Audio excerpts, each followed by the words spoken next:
contohnya nih teman-teman semuanya. Ya, kita coba bisa diputar dulu nggak ini? Bisa, bisa. Belum ada. Oke. Sip, sebentar dibuka dulu. Oke. Ini yang dimaksud yang tadi ya.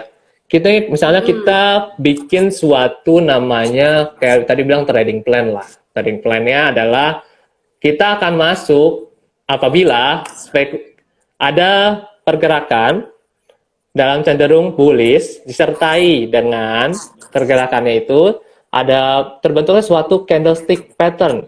Misalnya di contoh yang ini terbentuknya candlestick pattern hammer. Nah, ketika ada hammer, artinya kan ada tanda dia mengalami peluang untuk menolak terhadap level harga tertentu, level harga support maksudnya. Ini kan dynamic support tuh ya, dynamic supportnya kena.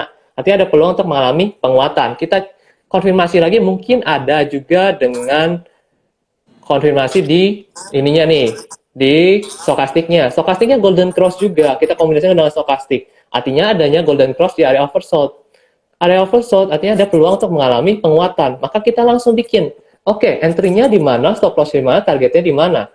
Nah, stop loss-nya itu misalnya di area sini kan, ada tulisan di sini. Itu mungkin kita di sini. Lebih dimajuan dikit 4250, entry-nya mungkin di 4290, targetnya di 4340. Itu cuma sekitar 5 fraksi kan, 5 fraksi pergerakan harga. Ini kan contoh saya scalping kan ya, cuma 3 sampai 5, kadang cuma bahkan 3 ya, ada yang 3 fraksi doang. Ini cuma 5 fraksi. Dan biasanya daripada rasionya, rasio risk reward-nya tuh sekitar 1:1 kalau scalping, karena dia butuh momen cepat ya, dia cuma sebentar. Jangan sekali yang momen sebentar itu dia langsung set jadi gitu, nggak langsung langsung kayak 1:3 gitu, jarang sekali. Nah, kalau kita lihat di contoh yang ini, ketika udah kebentuk hammernya, ini kita entry-nya di titik daripada high-nya, daripada terbentuk high candle kemarin. Ini candle kemarin kayak udah disiapin sama kita kan, besokannya baru masuk. Bisa menggunakan Swift, nanti bisa langsung di HKK atau bisa langsung entry dulu. Itu kan tergantung daripada. Nanti kita kan juga kasih lihat kok Swift kayak apa. Nggak cuma ngebayang-ngebayang doang. Nah, di sini low-nya itu kita pakai sebagai area stop loss. Ini juga sama ya, cuma beda berapa fraksi tuh, 5 fraksi, 4 fraksi gitu. Nah, ini contohnya, dan salah satunya ini juga work. Terkadang ini work, kita bisa gunakan strategi ini. Ini contohnya. Nah, itu bahkan melebihi daripada 1:1. Terkadang ya seperti itu. Ya, nggak selamanya di target kita dia turun. Ya, nggak, kalau kayak gitu mah kita kayak hebat sekali ya, bisa tahu kapan selalu turunnya ya. Karena nggak selalu kayak gitu. Nah, Betul. ini salah satu contohnya pakai dynamic support. Menggunakan dynamic support, candlestick pattern, dan stochastic golden cross sebagai salah satu strategi untuk melakukan scalping. Dan kita bisa juga ada strategi yang kedua, ternyata banyak pilihan sih. Kalian tuh bisa daripada kayak Fibonacci dikombinasiin dengan support kayak gini nih, salah satu contohnya. Ini kita kombinasiin strategi scalping dua. Kita kombinasiin support klasik atau biasanya support yang horizontal, yang lurus itu ya, daripada swing low. Dikombinasiin juga dengan Fibonacci. Terus kita lihat juga daripada kayak gitu dua, kita kombinasi dengan lihat swing low-nya nih, apakah ada bentuk candle tertentu. Kita bisa lihat di sini, kayak gini kan, kita mau swing low-nya, maksudnya adalah swing low yang dihubungkan. Misalnya kita maunya resistennya, supportnya itu terdiri dari 3 swing low yang dihubungkan. Itu kondisinya misalnya. Terus kita tarik ke kanan, set, terus kita lihat sampai ada terbentuknya swing low juga di area sini, dan kita juga udah tarik Fibonacci. Yang Fibonacci yang kita tarik daripada mana? Dari mana? Dari paling bawah ke paling atas. Biasa kalau Fibonacci kan seperti itu. Dari paling bawah ke paling atas kita tarik. Terus ketemulah 618. Ternyata kita maunya di Fibonacci 618 disertai dengan kombinasi ini swing low yang dihubungkan. Terus kita lihat nih, oh udah kebentuk valid swing low nih. Artinya ada peluang kenaikan. Terus kita pasanglah entry-nya. Entry-nya di mana? Bisa di closing candle kemarin, disertai dengan stop loss-nya yang berada di bawah, di garis low pada support swing low-nya. Sini kan fraksinya kalau kita hitung, cuman beberapa fraksi doang. Ini juga 4 fraksi. 4 fraksi ya, ke bawah 4 fraksi, ke atas 4 fraksi doang. Apakah terjadi terkena dalam satu hari? Kejadiannya bisa kena dalam satu hari. Ini saham gede loh. Tadi kan pertama saham kecil ya. Saham yang market cap-nya kecil, enak kan yang pertama contohnya. Ini contohnya adalah BBRI. Jadi nggak sebatas scalping itu bisa dilakukan di saham-saham gede doang, bisa juga di saham kecil doang, bisa juga di saham gede. Tapi ya harus dilihat dulu ada nggak momentumnya. Nah, kalau di sini kan kelihatan, ini contohnya.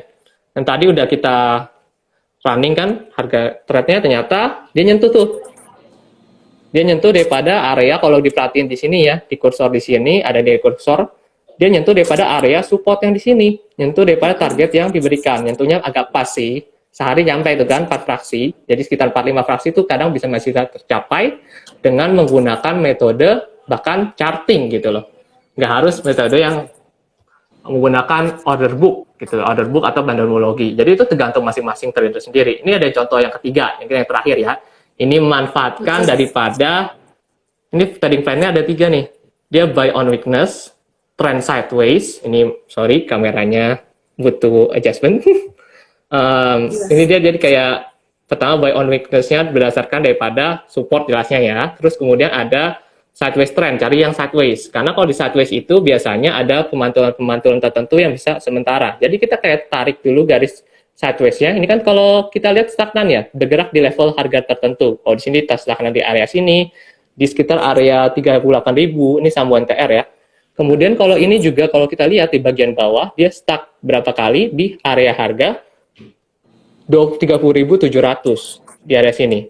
Nah, ketika dia belum bentuk valid swing pun itu bisa digunakan. Misalnya, kita spekulasi terhadap kalau bahwa titik support yang sudah tersentuh 2 kali, ini yang pertama, titik support pertama, terus dihubungkan lagi, ini kedua, kena lagi, kemudian mantul kan. Kita berharap dia akan mengalami pemantulan di titik yang selanjutnya, di sebelah kanan sini. Walaupun belum ada valid swing, kita berspekulasi demikian. Kalau kayak gitu, kita nggak bisa pakai low valid swing low-nya dong. Artinya yang kita pakai, kita bisa pakai yang sudah terlihat di swing low sebelumnya. Yang di sini dong. Kita pakai low-nya sebagai area stop loss-nya. Nah, ini dipakai sebagai entry-nya di mana? Di area kita prediksi dia mungkin pantul di area terdekat. Di mana area terdekat itu di sini nih. Di area support terdekatnya. Di low-nya. Kita entry-nya sebagai di situ. Stop loss-nya sudah kita pasang di bawah di low yang swing low sebelumnya. Targetnya di mana kita tentuin? Targetnya kita tentuin daripada swing low yang lebih tinggi. Di sini dong. Swing low sebelumnya lebih tinggi, kita pakai. Jadi target. Itu bisa juga seperti itu di trend sideways. Jadi kalau cuan sedikit-sedikit mah bisa lah kalau mau di trend sideways. Kalau yang cuan agak ngikutin tren lama, ya di trend sideways itu kita hindarin. Jadi beda tipe lah. Nah, begini. Nah, bahkan itu sempat kena daripada targetnya. Seperti itulah kira-kira Mbak. Yang bisa dipakai untuk strateginya. Jadi intinya ada 3 tipe ya Mas ya? Yang pertama tadi yang paling akhir, dia lebih mengarah ke sideways trend, yang mana sebenarnya cuannya tipis-tipis. Dan teman-teman kalau pengen agak cuan lebih, sebenarnya agak dihindari dengan tren-tren sideways ini, tapi mestinya bisa digunakan gitu. Kalau untuk scalping masih bisa. Masih bisa digunakan. Iya, kalau misalnya swing ya kita kebalikan, kita nggak suka trend sideways. Kita lebih suka yang ikutin yang trennya benar-benar agak awet, terus kemudian walaupun lama tapi persenannya lebih tinggi gitu kan. Bisa ngikutin tren kan, tren tuh bisa bertahan sampai ratusan hari gitu loh. Makanya orang ada yang swing atau position trading. Nah terus tadi yang kedua ada yang swing low, pakai yang swing low tadi ya Mas ya? Iya, tambah Fibonacci juga. Pakai jadi ada yang nomor 2 tadi, kalau teman-teman ingat ada 3 combo, triple combo. Ada support dari klasik, ada Fibonacci, sama ada swing low gitu. Iya, swing low-nya itu maksudnya adalah perhubungan swing low-nya. Ada 3 misalnya dipakai gitu, lebih dari 2 gitu swing low-nya. Jadi tadi ada, kalau teman-teman lihat ada 3 titik nih teman-teman. Ada 1, ada 2, sama agak ke sini tadi ada yang ketiga. Jadi nanti dihubungkan gitu ya Mas ya? Iya betul. Jadi kayak udah biasain ditarik ke kanan gitu, supaya tahu apakah biasa mantul di area tersebut. Gitu menuju ke harga berapa gitu kan Mas? Iya betul. Jadi kita udah ada patokan harga di sebelumnya itu loh. Jadi kayak kalau nggak ditandain kalian masa nyatet di buku nanti nggak kelihatan di chartnya. Iya, bingung ya. Terus tadi yang paling awal nih Mas, yang paling awal tadi mungkin teman-teman ada yang baru join, mungkin agak ke skip, boleh sedikit diterangin lagi Mas yang paling awal. Gitu. Awal itu dia pakai dynamic support. Jadi kayak misalnya kalian udah biasa pakai EMA, misalnya EMA 34, EMA 50 ada seorang sering pakai atau EMA 200. Dan ketika kalian ngelihat di EMA 50 atau EMA 200 itu ada kayak candle yang bisa menunjukkan bullish, misalnya bullish hammer atau marubozu, atau ada dragonfly doji yang walaupun itu less bullish ya, lebih bagusan yang candle gede-gede kayak marubozu. Itu kalian bisa spekulatif di situ, bisa jadi tempat terjadinya pemantulan terhadap area exponential moving average. Karena kalau kita berdasarkan definisi ya, exponential moving average ini bisa jadi dynamic support atau dynamic resistance. Dynamic support ini adalah area support itu area penahanan harga yang ada potensi terjadinya pemantulan. Jadi kita bisa pakai asumsi itu. Targetnya itu bisa aja 1:1 atau menggunakan resisten terdekat yang terlihat di sebelah kirinya gitu. Oke, jadi teman-teman bisa disimpulkan kalau misalkan kalian bisa pakai 3 strategi atau 3 poin yang kalian gunakan sebagai gaya trading scalping. Yang pertama tadi pakai dynamic ratio. Kalian bisa menggunakan dynamic ratio yang paling pertama. Yang kedua, kalian bisa dynamic support. Terus yang kedua ada kalian bisa menggunakan swing low. Jadi bisa menentukan lebih dari 2 titik. Tadi Mas Joshua sempat mencontohkan menggunakan 3 titik swing low yang bisa kalian gunakan untuk melihat target harga saham. Dan yang ketiga, kalian bisa menggunakan sideways trends, tapi meskipun cuannya tipis-tipis, sebenarnya bisa dipakai buat para scalper gitu. Nah, tadi juga ada yang paling menarik nih. Sebenarnya buat para scalper untuk saham-saham yang besar atau misalkan seperti Big Four banks gitu sebenarnya bisa, tapi agak harus nunggu momen yang pas ya Mas untuk melihat kapan masuknya. Selalu sih, trader harus nunggu momen yang pas. Kalau nggak ada momennya jangan dipaksain. Artinya kalian nggak nemu yang ideal. Kalian nemunya yang less ideal, tapi kalian mau nafsu masuk. Artinya gitu kan. Biasanya yang nafsu masuk emosional, hasilnya tidak sesuai dengan hasil yang emosi yang kita mau. Kebalikan, kita mau yang menang, jadi ya lebih banyak kalah. Kayak gitu. Betul. Nah, ini kalian bisa melihat dari based on pergerakan harga saham sebelumnya nih di penutupan market seperti apa. Jadi kalian bisa memantau penutupan market kemarin untuk bisa menggunakan di keesokan harinya gitu teman-teman semuanya. Jadi pas pembukaan market nih kalian udah ready nih, udah siap untuk bertempur gitu. Nah, untuk bertempur ini kalian tentunya harus punya senjata yang mana transaksinya harus lebih gercep gitu. Harus lebih gesit. Jadi untuk scalper ini adalah senjatanya. Jadi buat kamu yang pengen punya senjata yang paling oke, yang paling andalan untuk para scalper harus dan wajib punya Poems ID untuk bisa menggunakan fitur Swift, fitur terbaru dari Poems ID gitu. Nah, sejauh apa sih Mas kegesitan dari fitur Swift ini untuk para scalper? Oh cepet dong, kan kalau kalian, kita contohin aja ya, kalau misal dipikirin dulu.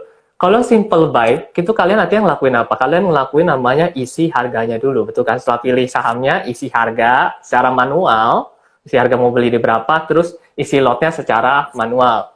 Mau 10 lot atau berapa lot, baru mencet buy. Kalau di Swift ini, atau speed up order with individual finger tap, artinya kan ini kan kita jauh lebih cepat dong, kan kata-katanya dari awalnya S, speed up order, artinya lebih cepat kan? Lebih cepatnya gimana? Karena kalian nanti kalau kita contohin ya, contohin aja deh kayaknya. Kalau nggak dicontohin kayaknya nggak kepikiran. Nih, kita contoh ya. Kita putar kameranya lagi. Mungkin juga udah bosan ngeliat muka saya, ganti dulu aja. Nah, ini tuh kalian bisa nemuin fiturnya tuh di mana kan? Pertanyaannya di mana sih kita bisa nemuin fiturnya? Nih, kita bisa pertama klik dulu Pro Stocks-nya ketika kalian udah login. Kemudian kalian lihat ke sebelah kanan ada menu. Dia tuh paling atas di sebelah kiri. Tulisannya jelas huruf S dong, kan Swift. Depannya huruf S, no. Klik di Swift-nya, maka kalian yang melakukan pertama adalah seperti biasa, emang kalau milih sahamnya emang harus ada dong. Oh, gimana sih dipotong milih sahamnya? Kalian milih sahamnya gimana?